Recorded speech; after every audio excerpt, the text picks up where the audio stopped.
Salut les disciples de la boxe, c'est Jean-Charles. Aujourd'hui, on se retrouve pour une interview. Je suis avec Emma, boxeuse professionnelle. On est à Marseille. Et Emma, comment tu vas déjà pour commencer? Je vais bien, merci. T'es en forme? Bien, oui. Parce que justement là, dans quelques temps, dans une dizaine de jours, t'as un combat. Bon, même pas, je pars dans une semaine tout pile. Ouais, c'est ça. C'est pas ce week-end, c'est le week-end prochain. Ouais, c'est ça. C'est vendredi 16. Je pars de Marseille le mardi 13. Je reste quelques jours avant et voilà, je suis vraiment très impatiente. Et tu pars à l'autre bout du monde? Oui, c'est ça, parce qu'au final, je ne vais pas dire en fait, je dis je pars, mais où? Ouais. Non, je pars au Canada et je vais combattre au Casino de Montréal. Ouais, en sous-carte de Takam Makhmoudov. Ouais. Donc ça va être sympa, ça va être très sympa. Très hâte. Ouais. Et du coup, c'était l'occasion de te proposer de faire une interview. Quand j'ai vu ça, j'ai vu sur Twitter ton nom circuler. Et ça fait un moment que j'avais envie de te contacter. Je sais pas si tu te rappelles, je t'avais envoyé un message à la période de ton combat contre Estelle Mosselli. Oui. Tu te rappelles ou pas? Je ne me rappelle pas exactement, mais c'est vrai que ce combat, il avait comment dire, recréé pas mal d'émulsions sur les réseaux, etc. Et puis moi j'étais assez, pas discrète parce qu'au final, peut-être que personne ne le savait, mais moi on m'a prévenu, on m'a proposé le combat. Le lundi, il devait être 22h30, mon coach m'appelle. Et donc voilà, j'ai signé le contrat le lendemain. Donc au final, mardi, mercredi, jeudi, on partait et c'était pour le vendredi. Donc j'ai pas eu le temps de faire trop de com là-dessus. Mais ouais, j'ai vu qu'après sur Facebook, machin… Mais justement, moi, c'est dans ce cadre-là que je t'avais contacté parce que ça s'était fait rapidement. Donc ton nom avait circulé. Et je me disais, mais c'est qui cette boxeuse qui accepte de prendre Estelle à Nantes? Tu vois, les événements de Tony Oka, parce que c'est Tony Oka qui est en tête d'affiche. C'était quand même des gros événements. T'acceptais, t'avais un combat pro en anglaise. Une défaite. Ouais. On va en parler de ça parce que c'est pas contre n'importe qui quand même. Et je me disais, elle y va, tu vois. Donc je t'avais envoyé un petit mot en disant, tu vois, félicitations d'accepter le combat. Ou peut-être c'était juste après, je sais plus. Et puis t'avais répondu quelques temps après. Mais justement, déjà, à ce moment-là, c'était pas par rapport au message que je t'ai envoyé, mais c'était pour dire que ton nom, ça m'avait impressionné. Tu vois, je me suis dit, elle y est allée, tu vois. Ouais. Et puis surtout le combat que tu as fait, parce que tu as fait un gros combat. Je sais pas comment toi, tu l'as ressenti. Ce combat-là, à chaque fois, je sais pas comment les discussions prennent, mais quand on me dit, voilà, tu as combattu, j'ai vu le combat de Estelle Mosselli, je suis là. Ouais, en fait, je suis super fière parce que qui aurait accepté? En fait, je me dis, pour qu'on me propose ce combat, en fait, c'est que toutes les filles avant moi qui avaient beaucoup plus de combats, beaucoup plus d'expérience, elles ont dit non, en fait. Et moi, en fait, j'ai regardé qu'est-ce qu'elles peuvent me faire. Et au final, c'est pour dire que c'était au mois d'octobre, novembre, le 27 novembre, exactement. Et je l'ai regardé, son combat avant le mien, c'était contre Aurélie Froment. C'était sur Canal+, je crois. Et en fait, je me suis dit, mais franchement, je devrais la prendre. Si je la prends, si on me propose, je dis ouais, je la prends et en fait, et là 2 mois après, mon coach il m'appelle et je dois la prendre. J'ai dit oui, je dis à mon coach comment tu me sens, comment on est. Il me dit t'es bien. J'ai dit allez. 5 secondes, hop, il a dit ok c'est bon. Au début, il avait mal compris la date, il m'avait dit c'est dans 2 semaines. J'ai dit ok, on raccroche. Il me rappelle non mais en fait c'est ce vendredi. J'ai dit d'accord. Donc, je suppose que si tu acceptes un combat comme ça aussi vite, c'est que toi, tu es à l'aise avec le poids, tu dois être quasiment toujours au poids. C'est ça. Alors en fait, là, donc ça, c'était en catégorie des légers, donc c'est moins de 62, 200, je crois, à quelques grammes près. Et en fait, je suis une fille maintenant je me tiens, je ne vais pas plus de 60 kilos. Et maintenant, mes dernières pesées, si tu regardes, j'ai pas été pesée plus de 59 700. D'accord. Et après, moi je l'ai fait en pied-point. Quand j'ai fait du pied-point, j'étais tout le temps à 62 kg et je combattais en 55. Donc les cuttings, les machins comme ça, je sais, j'en ai déjà fait, je sais qu'est-ce que ça fait après sur le ring. Et les filles déjà que j'avais pris après du coup, elles avaient… je voyais qu'elles avaient fait un cutting, etc. Donc pour ce combat-là, j'avais pas de souci de poids et j'avais pas de souci d'entraînement parce que je suis une fille, en fait, je suis une combattante, j'aime combattre. Toujours prête. Et toujours prête. Plus ou moins, voilà, je vais pas m'entraîner tout le temps en préparation pour un combat. Mais s'il faut y aller, j'y vais, je serre un peu les dents niveau cardio et tout, mais… Il y a quand même une différence quand tu as le combat qui est programmé à l'avance. Pour ta préparation, tu es quand même plus à l'aise dans ta tête pour t'y faire. Mais c'est vrai que là, comme c'est un nom, et puis comme tu l'as bien dit, tu l'as bien retranscrit, tu t'es dit, allez, j'y vais, quoi. C'est quelqu'un. T'imagines l'opportunité? Télévisé en plus. Voilà, c'était télévisé. Il y a des personnes qui m'ont écrit après. Mais c'est toi. J'ai allumé la télé, j'ai vu que c'était toi. Des personnes avec qui j'étais au collège, avec qui j'avais pu parler. Ils m'ont dit putain, je t'ai vu à la télé. C'est fou parce que je voulais t'en parler. Ça, je veux dire, ça a dû faire une différence pour toi. Parce que Estelle, c'était le couple en or, Estelle et Tony, les affiches, ils essayaient de les mettre ensemble. Donc ça a dû, même toi, tu as dû un peu suivre leur parcours, et à elle notamment, parce que c'est quand même une figure en France aujourd'hui, Estelle. Oui. Maintenant, je la suis sur les réseaux, je regarde ce qu'elle fait. Elle doit avoir une équipe de managers ou une équipe qui s'occupe de sa com qui est vraiment très forte. Bon, elle est très forte aussi. J'aime bien sa manière, bon après on peut en revenir après là-dessus, mais j'aime bien sa manière de communiquer et c'est inspirant.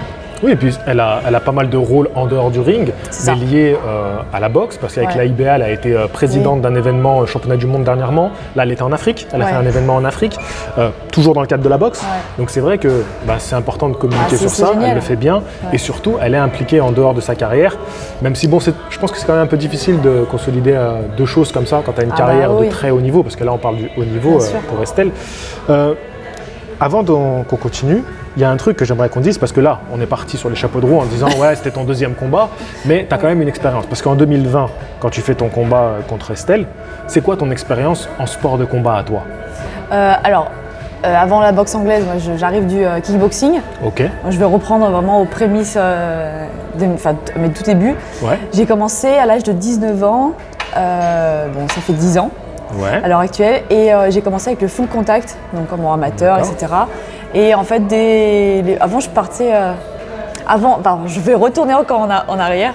Avant la boxe, j'ai fait de l'athlétisme à haut niveau. Donc j'avais déjà une base athlétique et puis conscience sportive qui était déjà bien ancrée en moi. Déjà une athlète. Voilà. T'as commencé jeune l'athlétisme?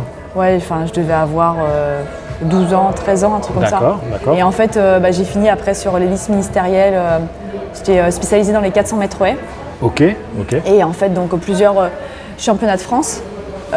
Jamais eu de titre, mais il y avait une rigueur qui était déjà bien inscrite. Et au bout d'un moment, j'ai arrêté pour x, y raison. Et j'ai débuté donc la boxe et de suite je me suis mis au combat. En fait, je crois que 3 mois après, il y avait des combats amateurs. Et tu avais 19-20 ans. Ouais, voilà. Tes premiers combats, tu les fais à cet âge-là. Et c'est pas si jeune finalement. La transition, elle a été assez simple pour toi d'apprendre comme ça. En fait, moi, j'engrange tout ce que tu me dis que plus dans le sport que en mathématiques, tu vois. Mais on va dire quand j'aime le sport et donc je regarde.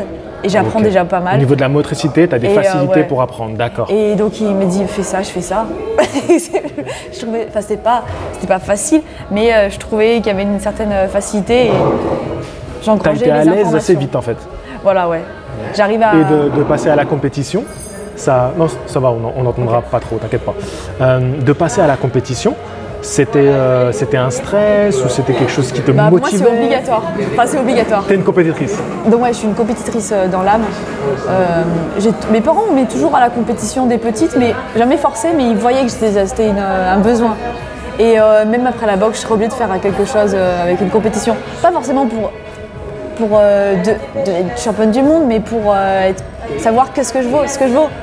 C'est plus moi contre que moi contre les autres. Tu as ce besoin de challenge, de compète, d'être confronté. Parce que je me dis, mais en fait, pourquoi je le fais? J'ai beaucoup de mérite pour les personnes qui s'entraînent toute leur vie pour le plaisir et pour leur bien-être. Moi aussi, c'est un plaisir, etc. Mais il me faut quand même une compétition. Il manque quelque chose. C'est ce que je me dis, tu disais que tu étais dans l'athlétisme. Est-ce que c'est quelque chose que... Pourquoi tu as lâché et tu es passé à la boxe? Alors... en fait, vraiment, pour tout, je te raconte. Hein. Putain. Si tu veux.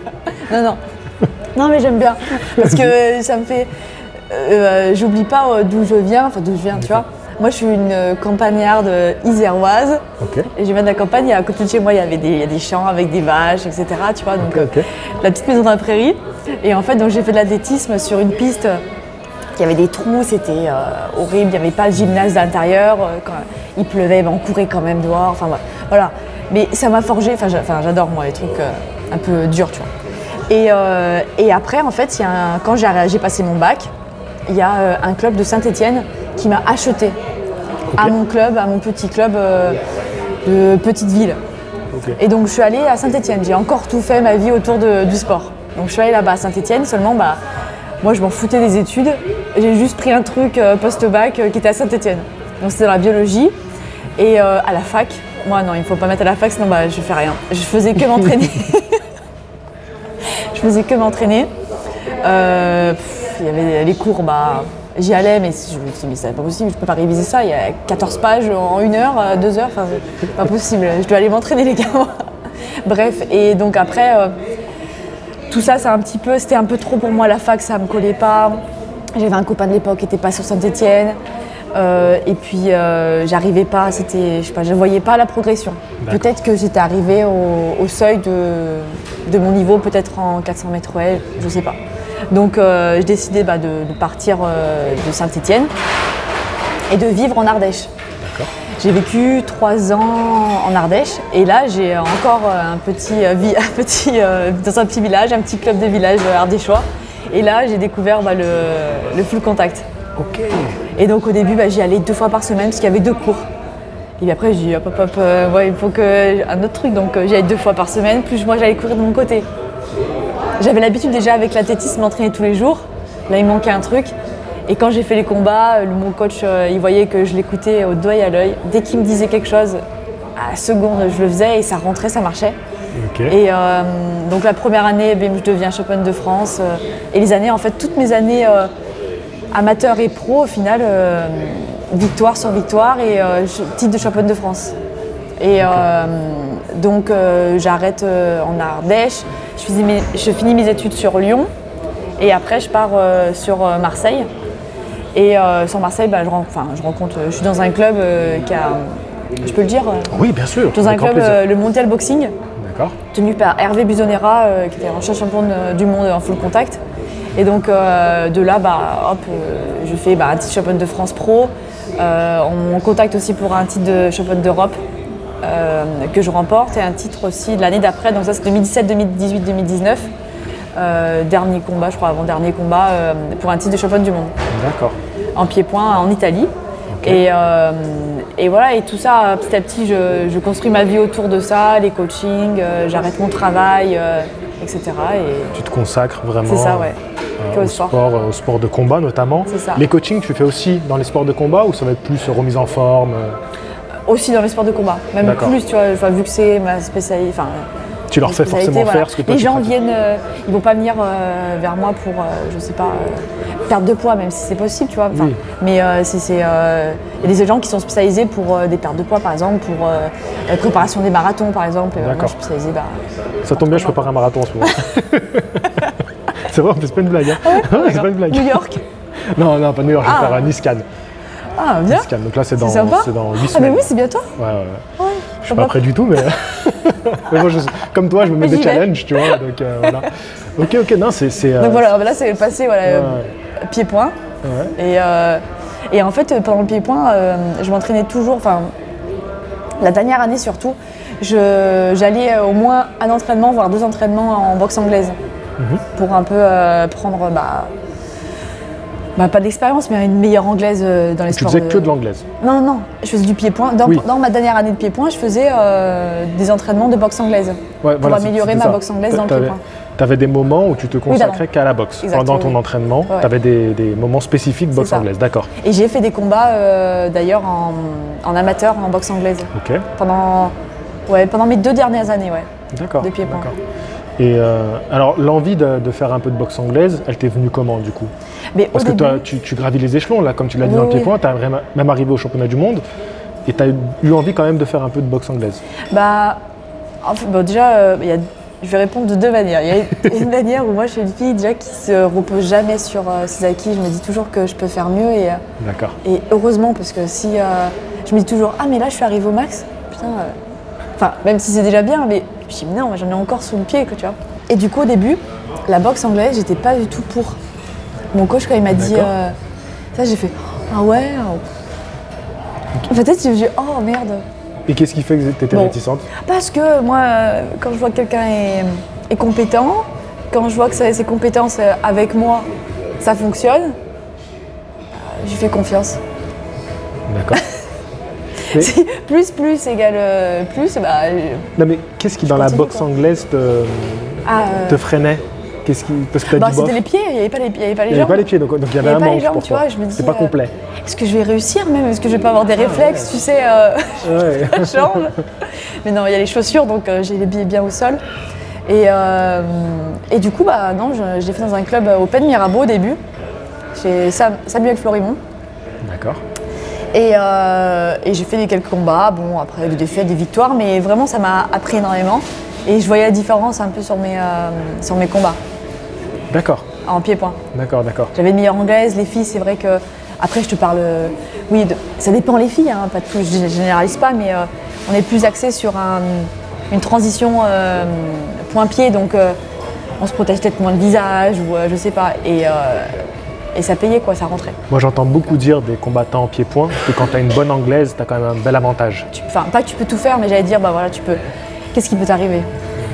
C'est sûr que le mec il a un gros low kick, mais déjà un mec qui se prend des pains dans la gueule assez fort et assez correct, il va pas penser à mettre une jambe. Hein. Il va essayer de se barrer le plus possible. C'est sûr. Et juste, je reviens un peu, tout à l'heure tu parlais de tes parents. Est-ce que eux, ils ont aussi cet esprit sportif? Parce qu'il faut te suivre, j'ai l'impression que toi, tu es toujours en train de partir à droite à gauche sur plein de projets dans le cadre du sport. Hein. Oui, oui. Mais alors tes parents, ta famille, tes proches, ils sont aussi dans le sport? C'est un peu un truc familial ou c'est toi toute seule? Non, c'est quelque chose de familial avec mes D'accord. parents. Ils nous ont baignés avec mon frère, j'ai un petit frère, dans le sport de tout jeune. Eux, c'est des sportifs. Quand j'étais plus jeune, ils avaient une salle de musculation. Mon père est plus dans la musculation, le bodybuilding, etc. Et donc, en fait, j'étais baignée là-dedans, quoi. C'est dans mon sang. D'accord, d'accord. Et ouais, je me rappelle, petite, on allait courir, on allait faire du vélo, et pour moi, c'était naturel, tu vois, mon frère aussi, etc. Et mes parents, maintenant, me suivent, maintenant, depuis un petit moment déjà, me suivent à tous mes combats. Ils avaient une culture des sports pieds-points La boxe, non. Ils n'avaient jamais, dans la famille, il n'y a jamais personne qui a fait de la boxe. Et ça, on sait que souvent pour les proches, c'est pas simple des fois de voir prendre des coups, là, voilà, que ce soit son fils, sa fille, peu importe. Mais c'est vrai, de plus en plus, ouais, je me pose la question comment eux ils le vivent. Ils le ressentent, parce que des fois tu es la tête dans le guidon, tu t'en fous de comment eux ce qu'ils ressentent, et après tu dis ah merde, peut-être que ça peut faire bizarre en fait. Et, donc ils t'ont jamais fait ressentir, parce que tu t'es posé la question toute seule? Non, jamais. D'accord. Mais en fait mes parents ils voient que je suis à fond dans un truc et que je réussis. Vas-y, vas-y, roule ma poule. Et en fait au début mes deux parents étaient dans les tribunes. D'accord. Et en fait mon père, je suis comme lui, j'ai envie de... Enfin, il avait envie de s'impliquer plus et mon père il m'a toujours suivi dans le sport, que ce soit en athlétisme. J'allais qu'avec mon père, qu'avec mes parents en compétition, tu vois, parfois. Et il a toujours été là, il courait à côté de la piste, tu vois, m'encourager. Et voilà, donc c'était pas un besoin vraiment nécessaire de ma part, mais le fait qu'il soit là maintenant, je pourrais plus m'en passer. D'accord. Alors, il s'est impliqué du coup? Tu l'as impliqué dans ton... Il s'est impliqué, en fait au début il venait dans le coin. Ok, c'est donc en pied-point. D'accord. Et après, en fait, au niveau après de la Fédé, c'était un peu plus strict, il fallait que les personnes dans le coin aient un diplôme. Ah d'accord. Et donc mon père il a dit ok, je passe un diplôme. Il a passé un diplôme de cutman à Paris. Et du coup, voilà, il m'a suivi. Et après, il s'est intéressé au fur et à mesure. Voilà, imagine, tu as une blessure, qu'est-ce qui se passe? Parce qu'en fait, ce qui lui a fait le tilt, c'est, je crois que c'est mon dernier combat en France, à la Nuit des Champions, à Marseille, au Palais des Sports. C'était pour ma défense de ceinture. J'avais déjà gagné la ceinture de l'événement. Et là, c'était pour la défendre. Et donc, troisième round, je crois, on se met un coup de tête, choc de tête avec la fille. Et toutes les deux, on a les arcades ouvertes. Okay. Et il y avait un seul cutman et il n'avait rien fait, en fait. Et mon père, il me dit qu'en fait, je l'ai vu, mais en fait, il t'a pas mis de vaseline, il n'avait rien, tu vois, pour cautériser. Et là, en fait, il s'est dit, c'est plus possible. Imagine, tu fais vraiment un gros combat, qu'est-ce qui se passe? On va t'arrêter, tu vas perdre parce que tu as une blessure. T'as déjà eu des grosses blessures comme ça? J'ai eu l'arcade gauche ouverte 2 fois, cette fois-ci avec la fille coup de tête. Là, on m'a recousu dans le vestiaire avec 5 poids de suture. Je pensais plutôt à dans le combat. Comment tu le vis ça? C'est quelque chose qui te perturbe? Parce que j'ai revu un petit peu des images contre Mosley. Ouais. Tu fais un petit signe. Et après, en fait, parce qu'en fait, au début, je vois pas que je saigne. Enfin, je le sens pas. D'accord. Et donc, en fait, je vois que j'ai un coup et énervée, pas forcément contre elle, mais je sais que j'ai pris son coude. D'accord. Et donc, je me dis, qu'est-ce qu'elle a fait? Mais en fait, sur la vidéo, c'est moi qui reviens dans sa garde. Donc, et elle me dit, vas-y, combat. Et dans ma tête, je me dis, mais ouais, je vais combattre, tu crois quoi? C'est ça qui va m'arrêter. Mais sauf que tu vois, je sais pas, X ou Y raison, mais normalement, ils auraient dû stopper. Avec que j'aille dans mon coin ou le médecin qui m'enlève le sang. Parce que là, c'était à plus de 30 secondes de la fin. Et là, vraiment, ils ont fait exprès. Ils ont fait exprès. Mon sang chaud, il coulait dans mon œil. Et normalement, tu arrêtes, tu laisses pas couler. Surtout en boxe anglaise, il faut que ça soit propre. Ouais, bien sûr. Et normalement, tu aurais arrêté, tu nettoies. Mais je crois que c'était au 2e ou 3e round. Ouais, c'était au tout début du combat. Ouais. Mais après, ça m'a pas gêné. Mais sur le coup, en fait, tu sens c'est hyper chaud, comme ça te brûle. Mais par exemple, je vais me taper le genou contre la table, ça va me faire super mal. Et je m'ouvre l'arcade, la douleur est moindre, tu vois. Ouais, mais ce qui est gênant, c'est comme tu l'as dit, c'est le sang qui coule, c'est ça qui va te perturber après dans ton combat. En pied-point, la première fois, là, au-dessus, c'était beaucoup plus ouvert. Ouais. On a arrêté le combat, enfin, mis pause au combat, on a un peu nettoyé. Après, vaseline, etc. Après, ça va arrêter de couler. Mais là, en fait, ils ont laissé. Et en fait, j'avais du sang de partout. Et je faisais comme ça avec le gant. C'est déstabilisant parce que... Ah oui, bien sûr. Puis je me préoccupais plus de voir quelque chose que... Je sais pas si tu avais vu, justement, tu vas être en sous-carte de Takam Joshua, qui saigne abondamment. Je sais pas si tu as vu ce combat. Non. C'est impressionnant, ça coule à flot. Sans les arcades, c'est par l'arrêter. C'est chaud. C'est un des plus impressionnants. Non, il y avait aussi, je dis ça comme ça, mais il y avait Badou Jack aussi, c'était hyper impressionnant, il s'était ouvert au milieu du front. Une grande comme ça. C'est point? Alors je sais plus comment il se fait la blessure, et c'est cette photo de l'arbitre qui a la chemise blanche toute rouge. Je sais pas si tu l'as déjà vu circuler sur internet. Elle est hyper connue, elle circule beaucoup, tu vois, de temps en temps on la revoit. Et c'était un combat de Badou Jack où il est ouvert tout le front. Non, c'est vrai que c'est quelque chose qui gêne beaucoup les combattants. Je pense qu'il gêne même plus qu'une douleur quelque part, parce que ça peut te. En fait, c'est le sang, ça peut obstruer la vision après. En pied-point, j'ai eu des douleurs plus musculaires, articulaires. Mais et là, c'est un petit peu gênant, mais après, on serre les dents. Ton père était dans ton coin pour le combat d'Estelle, justement? Non, parce que en fait, vu que là, ils nous ont prévenus au dernier moment, mes parents sont vers Lyon. D'accord, pour venir, c'était compliqué, ils n'ont pas pu. D'accord. Ils étaient à fond derrière leur télé, mais j'imagine. Je pense bien. Mais... J'imagine, ouais. C'était la première fois que tu étais télévisée en direct comme ça? En direct, oui. Parce qu'en pied-point, il y avait des rediffusions. Bon, on connaissait déjà le résultat, c'est pas pareil. Ouais, bien sûr. Là, on suit. Là, c'était quelque chose. T'étais à l'événement, t'étais en direct. Non, c'était quelque chose. Et puis, c'était bizarre parce que c'était 2020, pas de public. Ouais, c'est vrai. C'est la première fois que je me dis, mais comment je vais réagir? Enfin, comment je vais réagir Ça t'a perturbé un peu? Je me suis posé la question. Après, focus, tu vois, mais tu sais, quand t'arrives sur l'estrade, tu regardes. Ouais, il manque quelque chose. Il manque quelque chose. Qui crie, là. Tu te dis, je suis revenu en amateur ou quoi? Non, l'ambiance était un peu vide. Mais... Ouais, c'est vrai. Mais on se posait la question, nous, justement, parce qu'on regardait beaucoup de galas, et même c'est les Américains qui ont relancé un peu la boxe. C'est vrai que ça faisait bizarre. Il y avait personne, pas de bruit. Et la boxe, c'est quand même un sport de spectacle. Oui, donc ça interagit avec. On parlait, avant de lancer le podcast tous les deux, on parlait du UFC Paris, avec cette ambiance assez folle. D'ailleurs, je vais te poser des questions un peu sur le MMA, parce que j'aimerais bien avoir ton avis, toi qui as un parcours où tu as tenté plein de choses, et que tu me dis que tu as plein de challenges. Si ça se trouve, elle se pose la question. Mais d'abord, on va rester sur ton passage à l'anglaise, parce que tu te doutes bien que c'est un peu ça qui m'intéresse le plus. Sûr. Parce que ton premier combat, c'est pas contre n'importe qui. J'ai mangé son nom, je suis désolé, c'est la boxeuse des Mureaux, Rima Ayadi. Voilà, boxeuse des Mureaux. Donc c'est une sacrée équipe là-bas. Et voilà, ça rigole pas. Ils sortent des très très bons boxeurs et surtout ils s'en occupent très bien.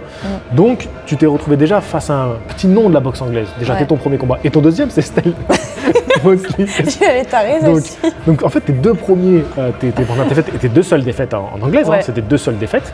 Et ben finalement, tu vois, quand on voit l'affiche, Tu sais, les gens, c'est ça, il faut toujours creuser derrière une fiche. Ouais. Parce que ça ne veut pas forcément tout dire. Et tu la connaissais déjà En fait, ouais, comme je t'avais dit au début, j'avais déjà fait des combats amateurs en anglaise et je l'avais rencontrée. D'accord. Je sais pas, c'était un tournoi à Nantes, non pas à Nantes, je sais pas, peut-être Nancy ou un truc comme ça, bref, un peu dans le nord de la France. Et un tournoi féminin. Et il y avait un souci de catégorie. Bon bref, on n'était pas dans la même catégorie, mais finalement on s'est pris, ça s'est joué à quelques kilos près, tu vois. Et gauchère, pas habituée. Et ça m'avait surpris parce que je m'étais pris son bras arrière plusieurs fois. Et ça m'avait touchée, quoi. J'avais un peu l'œil gonflé et tout. Et quand on me propose celle-ci, Rima, et je me dis, vas-y, pourquoi pas, parce que je sens que moi j'ai progressé, je suis pas la même fille qu'avant. Elle est toujours gauchère. J'ai regardé ses vidéos, elle a évolué bien évidemment, mais il y a toujours ce bras arrière que si tu le prends pas, qu'est-ce que tu prends? Et donc au final, je suis ressortie de ce combat contre elle avec aucune égratignure. Et déjà ça c'était une victoire. J'aimerais bien franchement revoir la vidéo parce que je la trouve pas du combat. C'était pour les finales hommes des championnats de France. D'accord. Il y avait 2 combats ou 3 combats pro avant. D'accord. Et ouais, j'aimerais vraiment récupérer parce que je pense que le combat est assez serré. Ça se passe à Paris, voilà. Oui, mais je suis. Tu sais comment ça marche le monde de la boxe, hein, quand tu arrives, tu viens, t'es à domicile. C'est ça. On sait que dans la boxe, ça influence beaucoup. Ah mais bien sûr, ne serait-ce que les juges, hein, voilà, sans parler de corruption. Non mais après, c'est l'humain, on n'est pas des machines, on a de l'affection pour telle ou telle personne. Bien sûr, bien sûr. Puis tu as l'ambiance, le public qui peut t'influencer aussi. Tout à fait. Non mais c'est surtout pour dire que tu as fait 2 combats, tu as fait 2 combats serrés en plus. Derrière, 3e combat, tu fais championnat de France? Oui, c'est ça, ouais. Tu gagnes le championnat de France aussi, ouais. Donc c'est vrai que c'est assez... il est un peu atypique, Il est un peu atypique, c'est vrai, parce qu'on voit toujours... Et de plus en plus, je trouve des filles qui se protègent dès leur premier combat, dès leur 2e, elles ne veulent pas de défaite, Oh mais enfin, en fait, pour moi, c'est bien de construire une carrière. Mais d'en construire, il n'y a pas... prendre des chèvres. Enfin, je veux dire, excuse-moi pour l'expression, mais au bout d'un moment, voilà, tu vois, ça se dit, ouais, tu sais, il faut être guerrière, etc. Mais un guerrier, il ne refuse pas un adversaire. Si c'est lui que tu dois prendre, tu prends lui. Après, bien sûr, on va pas prendre une fille qui fait ses débuts contre une fille qui est déjà championne d'Europe, par exemple. Ça, ne serait pas possible. Mais voilà, un minimum, quoi. Et c'est pour ça, je me dis, qu'est-ce qui va m'arriver? Genre 2 victoires, moi je sais les combats que j'ai faits, 2 défaites, je sais les combats que j'ai faits, je vais rebondir. Et puis même finalement, une de ces défaites t'a fait un petit nom. Ça m'a permis au final, on savait avec mon coach et ma team que pour le combat d'Estelle, contre Estelle, même si dans l'éventualité je gagnais, même haut la main, il ne me donnerait pas parce que je veux dire, c'est pas contre elle vraiment du tout. C'est que c'est comment son coin et comment même les gens peuvent justifier qu'une championne d'Europe et même du monde, à l'époque elle déjà, ou championne olympique déjà, elle pouvait perdre contre une fille qui a un combat et une défaite. C'est pas possible. Bien sûr. Même si c'était serré, peut-être que je gagne pas. Je sais pas, j'ai pas vu. Si j'ai vu le marquage, mais je pense que j'ai plus de points que ça. Il fallait me mettre 3-4 points de moins. Ton combat contre Estelle? Non, c'était très serré, tu fais un gros combat, mais très objectivement, je la mettais quand même devant, tu vois, au final. Mais moi, ce qui m'avait épaté, c'était, vu ton expérience, le combat que tu sors, parce qu'on savait que voilà, tout était contre toi. C'est-à-dire qu'Estelle, c'est la star, elle a une technique, elle a été au très haut niveau amateur, et puis là, elle est partie pour aller jusqu'au championnat du monde chez les pros. Donc moi, j'avais été impressionné par ça, en fait, ce que tu avais proposé vraiment en guerrière, tu étais allé, c'était vraiment très impressionnant. Non, ouais, j'avais qu'il fallait être technique, et puis on avait mis en place une stratégie un petit peu sur les 2 jours qui nous restaient. Mais non, les dégâts physiques, en tout cas, il n'y a pas eu de dégâts physiques. Et c'était ça il fallait que je montre, même si j'y vais, j'ai pas la victoire, mais regardez maintenant la boxeuse que je suis, que je peux faire quand même un gros combat contre une grande boxeuse. Et c'était ça mon objectif principal. C'était montrer ce que je vaux. Du coup, par la suite, tu as enchaîné les victoires. Là, Ouais. depuis, là, tu es sur une série de victoires. Ton dernier combat, c'était à domicile, Oui. c'était à Marseille. Et là, tu repars à l'extérieur. Oui, Tu c'est repars ça. cette fois-ci C'est ça. à Montréal. Oui. Donc, tu vas faire une soirée à Montréal. Et là, tu vas être que face à des. Enfin, tu vas être toi face à une boxeuse qui, à mon avis, est chez Eyes of the Tiger. Je pense Oui, qu'elle est, oui, elle est promue elle est par, managée, ouais. voilà, par le promoteur de la soirée. Donc, comme Carlos Takam qui va affronter le petit Voilà, là protégé sur la carte, en poids c'est lourd. tous les Canadiens contre Voilà. le reste du monde. Exactement. Donc tu sais que là, tu es vraiment en terrain ennemi, là. Vraiment, tu vois, pour le coup. Ce combat-là, tu l'as su, ça fait un moment que tu es au courant, parce que justement, tu sais, j'ai demandé aux membres de ma chaîne de poser des questions. Il n'y en a pas beaucoup de membres sur ma chaîne, hein. Mais il y en a un qui a demandé, parce qu'il est de là-bas, justement il est de D'accord, Montréal, incroyable. et quand il a vu que tu combattais là-bas, il a dit j'ai l'impression qu'elle devait affronter une Polonaise il n'y a pas longtemps, donc est-ce que c'est ça, un changement la combattante que tu D'accord. affrontes, Ok. il avait cru voir qu'elle devait affronter une Polonaise. Donc est-ce que tu as été prévenu encore une fois dans la lutte ou non? Il me semble que le dernier combat, ou l'avant-dernier combat de mon adversaire, Ouais. c'était une Polonaise, une fille D'accord. de l'Est. Donc voilà ça. Ok. Elle a perdu contre cette fille et il me semble qu'elle a fait un autre combat, mais sur BoxRec, je vois, il y a pas de ils n'ont pas marqué les résultats, donc je ne sais pas si D'accord. c'est fait ou pas. Et donc en fait, j'ai, pour la petite histoire avec cet organisateur et surtout avec le manager, ça fait depuis un moment qu'il me contacte. Il D'accord. s'appelle Stéphane Loyer. Et en fait, il m'a contacté au début, c'était vers la date de mon championnat de France. Et en fait, pour que je combatte une fille en 59 kilos qui s'appelle Leila Baudouin. D'accord. Et en fait, c'est pareil, une tête montante canadienne, managée par Eyes of the Tiger. Et en fait, ils voulaient me la proposer, mais ça collait pas à chaque fois avec les dates. Parce que j'ai D'accord. combattu au mois d'octobre, après décembre, février, ça collait pas, enfin bref. Et donc, ils m'avaient proposé au mois de juin. J'avais refusé parce que je combattais à Marseille le 2 juillet. Ok. Et pendant l'été, je lui dis écoute, j'ai envie de combattre là, début d'année, de septembre, saison. octobre, voilà, début de saison. Si t'as quelque chose, je suis là. J'ai vu qu'il y avait il y a 2 événements là, le 9 ce week-end, là, le 9 et le 16. Il y a une Je lui dis, Billy là, vas-y, qui ouais. boxe là vendredi, C'est dans la ça. soirée de vendredi à samedi. Et je dis bah vas-y, Leila Baudouin en 59, elle combat le 9, mais moi contre elle. Et il me dit je sais pas, j'ai pas de nouvelles de leur team, etc. Et c'était pas trop chaud. Et quelques jours après, moi j'étais là, j'ai dégoûté quand même. Je dis putain, je vais pas combattre. Et quelques jours après, il me réécrit et il me dit Emma, j'ai une opportunité pour toi. Je demande d'abord à toi et après je fais ma pub, ma prospection quoi. En 126 livres, donc en 57. Telle personne, est-ce que ça te va? Et je vais oh oui.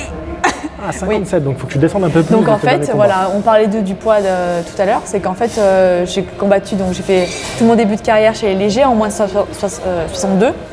Et en fait, je vois très bien que j'arrive pas à grossir. Enfin, c'est bizarre de dire ça, mais Oui, mais c'est en muscle. En fait, dès que le rythme, j'ai un rythme de journée qui est hyper élevé, plus l'entraînement, mon corps il stocke rien du tout. Et donc j'arrivais tout le temps à 59. Donc 59 dans les super plumes c'était ok. Et je me dis 2 kilos en moins pour les plumes, j'y vais. Donc j'y vais, je l'ai su le 27 juillet à peu près. Et depuis j'ai cravaché jusqu'à la semaine prochaine. d'accord. Voilà, d'accord, ouais. d'accord. Et là, c'est la première fois que tu vas combattre aussi loin. Ouais. D'accord. Alors comment tu vas gérer le voyage, la récupération du voyage? Tu sais un peu, tu as prévu quelque chose un peu avec ton équipe ou Là, vendredi, je vois mon préparateur physique et c'est plus lui qui gère. Il gère aussi ma diète. D'accord. Donc là, j'ai un plan qui est strict sur ce que je dois manger et c'est grammé, etc. Et oui, je pense qu'il va me faire un peu des trucs. C'est vrai que j'apprends ouais, un petit peu le changement des d'horaire, le décalage horaire, le machin comme ça. Je sais pas comment je vais réagir. Mais bon, ouais, je sais que là-bas, il y a une salle de sport, il y a un sauna, il y a tout ce qu'il faut pour cuisiner dans la chambre. D'accord. Ça, tu vois, c'est les choses aussi, c'est les premières choses que j'ai demandé.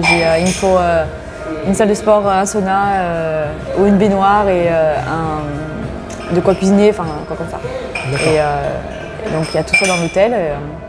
Quand est-ce que tu pars exactement? Je pars le 13 à 15h30. D'accord. Tu arriveras combien de temps avant le combat? 3 jours. 3 jours avant. Ouais. Ok.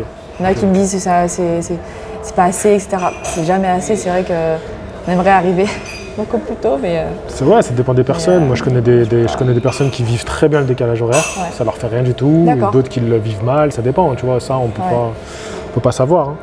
Et donc, ok. Donc, ouais, ça va être quelque chose. T'es excité par rapport à cet événement? Ouais, franchement, j'attends parce que tu sais, ça fait, comme tu dis, ça fait depuis un moment qu'il m'écrit. À chaque fois, on peut pas, soit c'est lui, soit c'est moi, tu vois, ça convenait pas. Et là, je me dis, je peux. Et enfin, tu vois. Et je voulais vraiment, c'était mon souhait de partir à l'étranger. D'accord. De partir à l'étranger, pas en Europe, mais de partir. Ouais. Vrai étranger, quoi. Genre le continent nord-américain en plus. Et parce que je pense que c'est pas pour dire le rêve américain, là, je vais au Canada, mais ils ont la boxe canadienne, je trouve, est en train de monter. On en voit de plus en plus. Et il y a des filles. Et surtout cet événement, en fait, il va être diffusé sur ESPN+. Et en fait, ils ont signé un contrat de 3 ans avec ce média. Et donc, tu vois, je veux dire, là, il y a tout qui s'imbrique bien. Il faut que je combatte. Je vais rappeler, ESPN, c'est l'un des plus gros médias qui présente des sports de combat et de la boxe notamment. Ouais. Et ESPN+, c'est un peu leur bonus, leur application pour diffuser les combats. Ouais. Et donc Tony Oka, justement, a fait ses 2 derniers combats sur ESPN+. Et donc là, Mbili, comme tu l'as dit, ils ont signé un accord. Donc Mbili sera aussi sur ESPN+, ce week-end. Donc ouais, c'est une belle opportunité pour toi. Je vais revenir sur ce que tu as dit, parce que tu as un peu forcé le truc avec le promoteur. Ouais. Comment, toi, tu gères ta carrière? Est-ce que tu as un promoteur qui s'occupe de toi? C'est un peu toute seule? Comment ça se passe? En fait, au début, avant cet été, au final, personne, c'était, on m'appelle, j'y vais, je me prépare. J'étais plus attentiste. Mais sauf que ça, c'est pas dans mon caractère d'attendre les choses qui viennent à moi. Et en fait, quand je vais parler en toute honnêteté, hein, quand j'ai combattu au mois d'avril au Palais des Sports, donc pour la ceinture WBC francophone, donc Palais des Sports, etc. Il y avait en plus, j'étais l'avant-dernier combat parce que le combat vedette, c'était les 2 oui, c'est vrai. mecs de la télé-réalité. C'était les 2 influenceurs. Et voilà, c'est ça. Et donc en fait, c'est pas un peu trop fort, machin, ou ça va? Écoute, on continue, on verra bien. Hein. Okay. Et donc après ce combat, il y avait beaucoup de bruit autour de ce combat. Et en fait, avec les mecs de mon club, en fait, on s'est dit, mais en fait, on est qui, nous? Enfin, en fait, on est le petit feu, tu vois, avant leur combat, mais c'est pas possible. Moi, je fais un 10 rounds de 2 minutes pour une ceinture. WBC, une ceinture verte quand même si c'est francophone, mais ça reste quand même WBC. Et en fait, après coup, parce qu'après, quand j'étais dedans le combat, la préparation, je voulais pas y penser parce que ça allait me mettre trop. Je voulais pas avoir cet énervement en plus. Mais là, en fait, c'est pas contre eux, c'est contre personne, mais c'est pour l'ensemble. Comment on est arrivé là, quoi? Je veux dire, tu fais un 10 rounds de 2, t'as quoi? T'as même pas un article dans la Provence ou de la Marseillaise pour pas faire de jaloux. Tu vois, et là, t'es là, ok. Après, tu fais un autre combat au mois de juillet qui a clôturé ma saison. Et en fait, je suis restée un peu sur ma faim, quoi. Enfin, sur ma faim. Pas au niveau des combats, mais au niveau pas de la reconnaissance, mais de l'évolution, en fait, de ma carrière et de la pseudo-notoriété qu'on peut acquérir combat après combat, normalement, qui se fait normalement naturellement. Et après, je me suis dit, non, mais en fait, c'est pas possible. Il faut que je fasse quelque chose parce que si j'attends que les autres fassent pour moi, comme on dit, on n'est jamais mieux servi que par soi-même. Et je prends le risque de gérer moi. Ouais, je me rajoute un peu de travail parce que bon, les mails, les papiers, les machins. Au début, c'était un petit peu stressant, mais voilà, je l'ai contacté, je vais sur BoxRec et j'appelle à tous les boxeurs de faire la même chose. Si tu as un promoteur, tant mieux, et que tu lui fais confiance, etc., vas-y. Mais si tu n'en as pas, tu vas sur BoxRec, tu cherches dans ta catégorie, il y a tel événement, ce mois-ci, au mois de décembre, ça te laisse du temps. Il y a le matchmaker ou le promoteur, tu lui écris un mail, tu trouves sur Twitter. Moi, j'ai créé un compte exprès Twitter, LinkedIn, j'ai ajouté de partout. Et il faut y aller parce que sinon, c'est pas possible, quoi.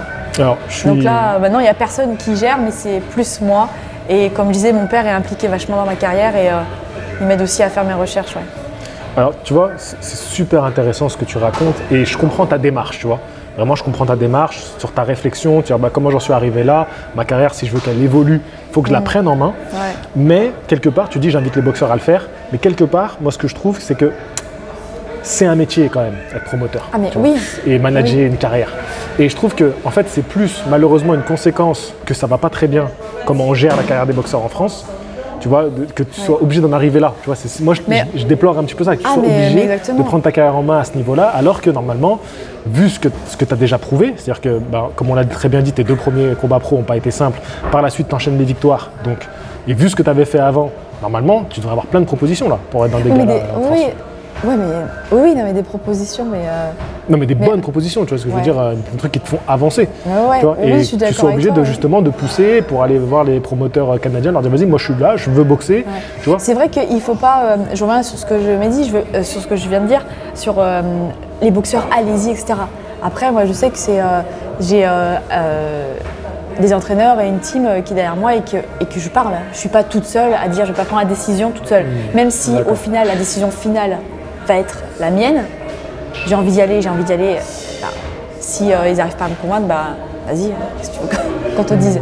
Mais je me dis, tu vois, je regarde, je suis les filles, je suis, tu vois, sur les réseaux sociaux certaines filles de ma catégorie, que ce soit en 57 ou 59, tu vois, étrangères, Australie, États-Unis, Canada, tu vois, Allemagne, tu vois. Et je me dis, putain, mais je peux y arriver, je peux le faire. Et pour qu'un manager, au final, vienne te chercher et te dire, écoute, si tu veux que je manage ta carrière, faut qu'il te voie. Mais là, à Marseille, il va pas me voir. Bien sûr. Donc en fait, il faut que j'aille au Canada et je pense que Canada, enfin en tout cas, je mets beaucoup d'espoir là-dedans, ça peut être une marche, un tremplin. Même si je gagne pas, ou même si... En fait, c'est la prestation, je vais faire une bête de prestation. Tu vas gagner, bien sûr que juste la victoire, il y a aucun doute de mon côté, tu vois, il faut que je la remporte. Tu vois. Oui, mais tu veux dire que tu as cet esprit aussi de se dire, tu vas te vendre en fait. Voilà. Tu vas vendre une prestation et tu veux convaincre et tu veux espérer derrière avoir des opportunités parce que c'est ça en fait la vie d'un boxeur. C'est tu boxes pour espérer après avoir de plus belles opportunités et avancer comme ça. Et encore une fois, je trouve que ton esprit d'entreprise, entreprendre comme ça ta carrière, je trouve exceptionnel. Mais c'est vrai que moi j'essaie de parler d'un point de vue extérieur et de dire il faut que les managers aussi et les promoteurs en France s'occupent de la carrière des boxeurs et qu'ils fassent bien leur travail, tu vois. C'est pas un appel à l'émancipation entre guillemets des boxeurs, à gérer toute leur carrière. C'est plus un appel, les managers, et on est là, on a besoin de vous et que vous nous aidiez, quoi, parce que c'est pas possible. Bien sûr. Ouais. Non, c'est génial. Et je sais pas si tu as vu, mais ce week-end là, il y a une carte 100% féminine à Londres. Oui. Avec 2 championnats du monde unifiés. C'est quand même exceptionnel, 2 championnats du monde unifiés. C'est incroyable. Donc tu vas regarder cette soirée, je suppose. Ouais. En plus, il y a même des filles qui passent avant. Il y a des filles que je suis sur les réseaux. D'accord. Et j'ai hâte de les voir. Ok. Et non, vraiment, cette carte, elle est folle. Okay. T'aurais aimé y être? Ouais. T'as pas envoyé de mail? Je t'ai déjà prise. C'est vrai? Mais c'est incroyable. Ça, et puis ça fait plaisir au final. Ça fait plaisir d'avoir une carte 100% féminine et c'est du très haut niveau. Enfin, c'est le meilleur niveau là. Ouais. Là, je me languis Marshall contre Shield. Mais je me languis aussi beaucoup plus meilleur contre Bungem Maguire, je ne sais jamais son nom là, il est trop compliqué à dire son nom. C'est 2 américaines. Ouais. Je me languis vraiment ça parce que je la suis, je les suis les 2, mais ça va être. Ils ont sorti Top Rank une vidéo sur YouTube où elles se clashent un peu. Oui, tu l'as vu ou pas? Avec leur entraîneur, elles se parlent un peu de loin, c'était bien fait. C'est bien fait, moi ça vend bien le truc et j'ai bien aimé parce qu'il n'y a pas d'insultes et tout, tu vois, mais elles se provoquent quoi, toutes les 2. Je l'ai regardé là tout à l'heure. C'est sous tension quoi. Non, ça va être une très très belle soirée. Et d'y aller, t'aurais pas eu envie d'y aller juste pour assister? T'aurais pas pu J'aurais pu, mais je parle le 13 avec mon combat. Ça faisait un peu juste, ça te sortait un peu de ta prépa, tout ça. Ta concentration. T'es quelqu'un qui a besoin de beaucoup se concentrer comme ça dans un combat ou me concentrer, oui, naturellement, mais j'ai pas envie de partir.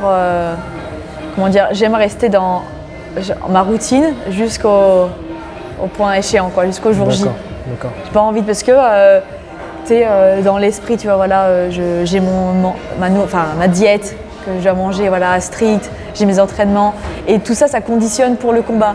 Si c'est les vacances, si je pars un week-end tranquille,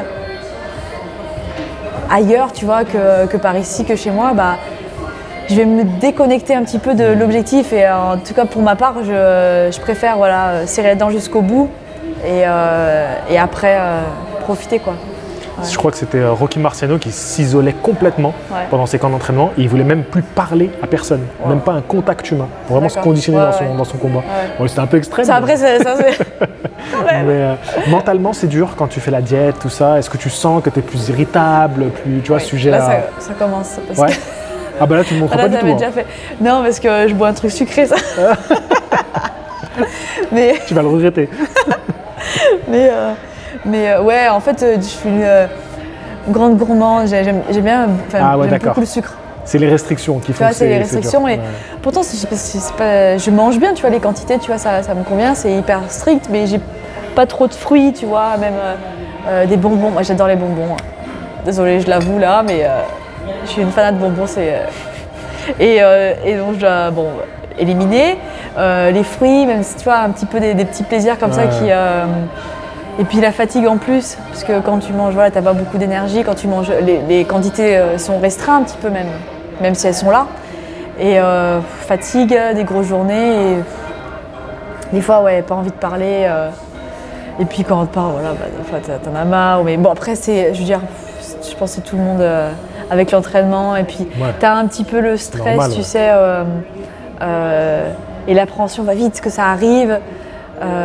Tu te poses des questions et tu as l'impression que personne ne te comprend. mais c'est le jeu, en fait. Il faut être dans cette bulle, je pense, pour réussir à être bien au combat.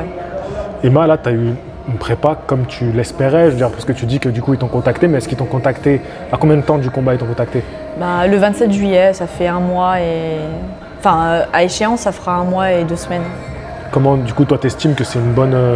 Physiquement, je suis prête. Il n'y a pas à chercher plus, je suis prête. Ce que j'aurais aimé, c'est que là, en cette période, pour les sparring, c'est un peu mort. Ah ouais. J'ai contacté des boxeuses sur Nice, par là-bas, et elles ne pouvaient pas. Après, par ici sur Marseille, ça ne pouvait pas non plus. Donc j'ai mis les gants avec qui je pouvais, et ça sert toujours. Et voilà, après, si j'ai pas trop de sparring ou pas des sparring aussi intensément que j'aurais pu en avoir, c'est pas ça qui va... Enfin, faut pas que je me focalise là-dessus parce que... Mais je suis prête, mais c'est vrai que la période de l'été, il y a beaucoup moins de monde. Donc pour mettre les gants, c'est un peu plus compliqué. C'est un problème que tu as souvent rencontré dans ta carrière, le manque de sparring? En fait, les sparring, c'est vrai que c'est toujours compliqué parce qu'il va y avoir une question de poids. Après, si je mets les gants avec les filles, c'est une question de poids, soit trop légère, soit trop lourde. Et après aussi peut-être de niveau, tu vois. Est-ce que ça va être le même niveau si après j'adapte ma manière de boxer, tu vois, mais par exemple si c'est un niveau inférieur, qui est une personne qui est en amateur ou début pro, on va travailler plus côté esquive ou pas se faire toucher ou défensif ou quelque chose comme ça. Si c'est le même niveau, là c'est comme un combat.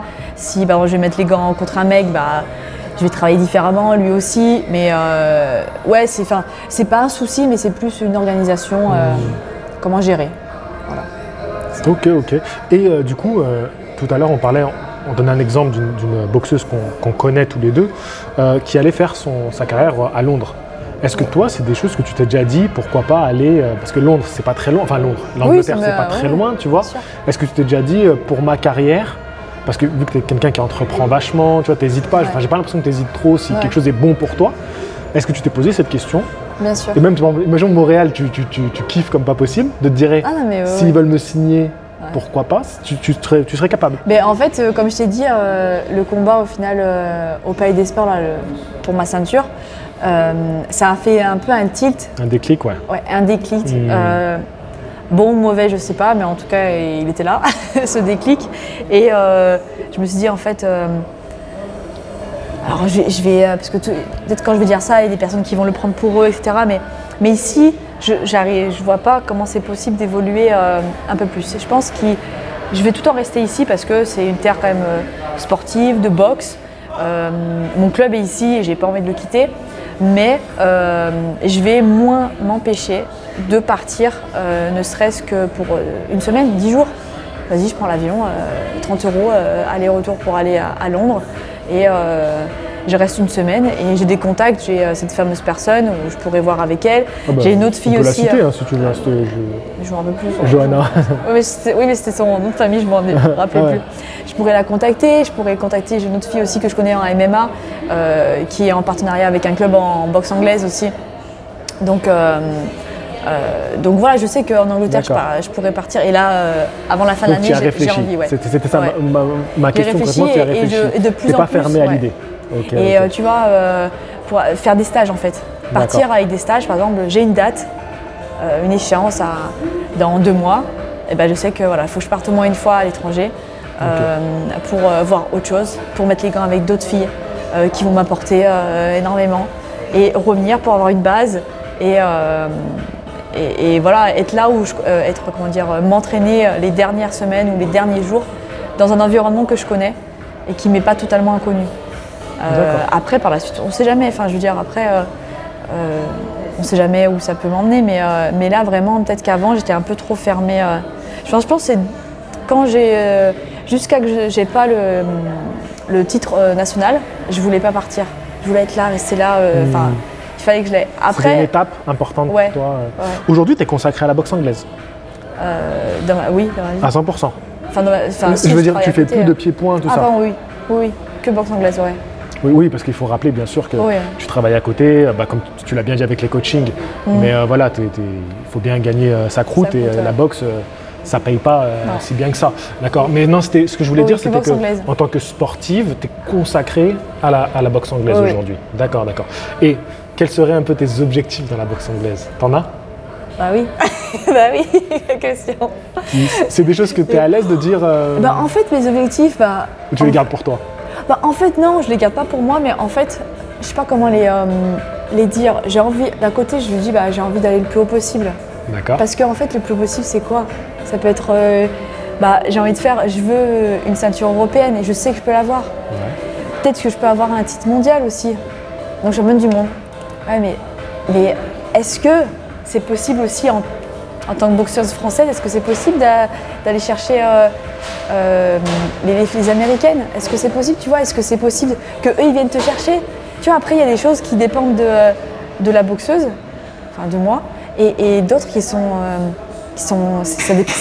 indépendant de ma volonté, quoi. Bien sûr. Donc, bien sûr, Europe, ça reste autour de moi. Donc, j'aimerais, là, à court terme, j'aimerais une ceinture mondiale.